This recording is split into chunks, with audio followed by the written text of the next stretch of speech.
So what do brie cheese, prosciutto, and bruschetta all have in common? They are my three favorite crostini toppings, and they're also the three recipes that I'm going to show you today. I'm Mara from Joyful Hostess. I'm so glad you're here. Welcome to my channel. Now, if you're ready to see me whip up those toppings and show you how simple it is, then I am so ready to show you. Are you ready? Let's go.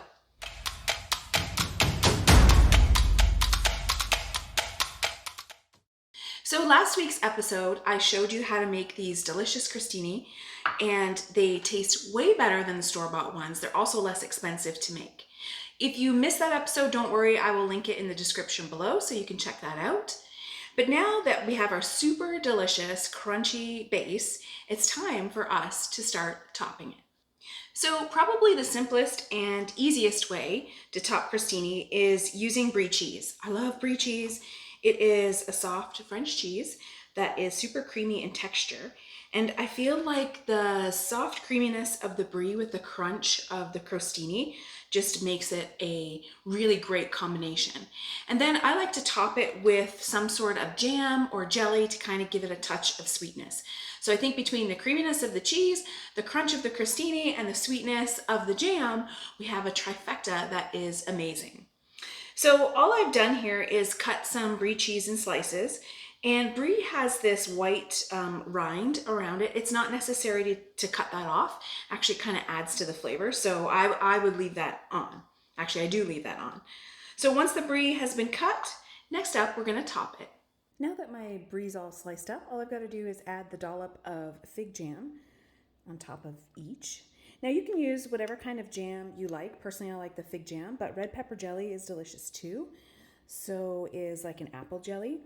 Or if you decide to make your crostini a little bit more plain, berry jam like strawberry, blueberry, blackberry, whatever would be super delicious as well. If you're like me and you like the combination of sweet and salty, you're going to really love this crostini topper. We're using some prosciutto, some melon, and some arugula. Now, prosciutto is a cured Italian ham. It's a little bit salty. And then we've got the sweetness coming through in the orange melon or cantaloupe, however you call it. And then arugula is this really nice leafy lettuce that has a peppery kind of flavor. So we've got the peppery, the sweet, the salty, and then the crunch of the crostini. It's fabulous. The other reason why I love this topper so much is because it's really easy to assemble. There's nothing you have to cook aside from cutting up your ingredients, which I typically do the night before. And then just before guests come, all I have to do is assemble it. So let's get to assembling one. So we're going to take the crostini and we're going to start with arugula on the bottom.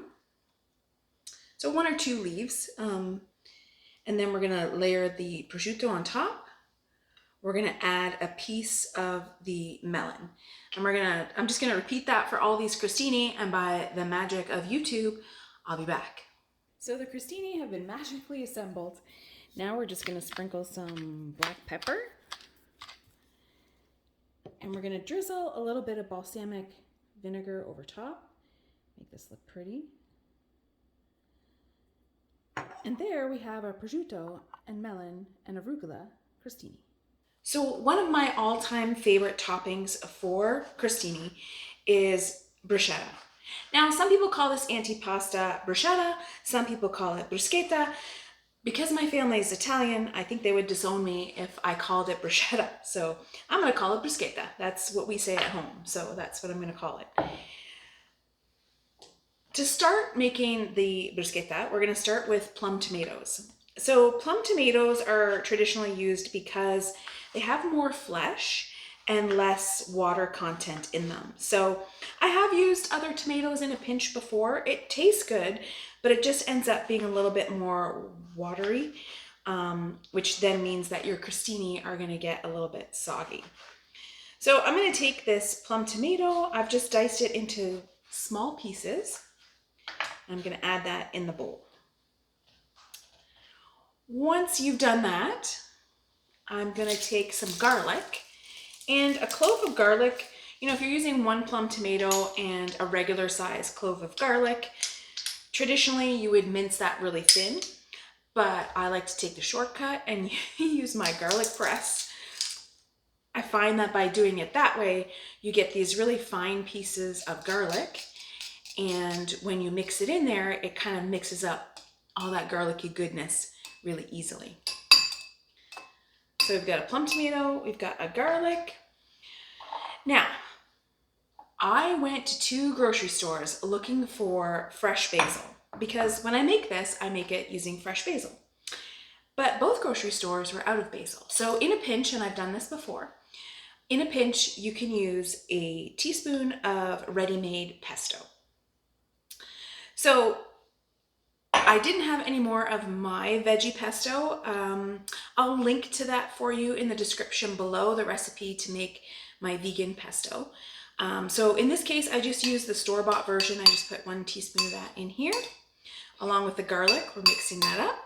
We're gonna add a pinch of kosher salt, and then a drizzle of olive oil.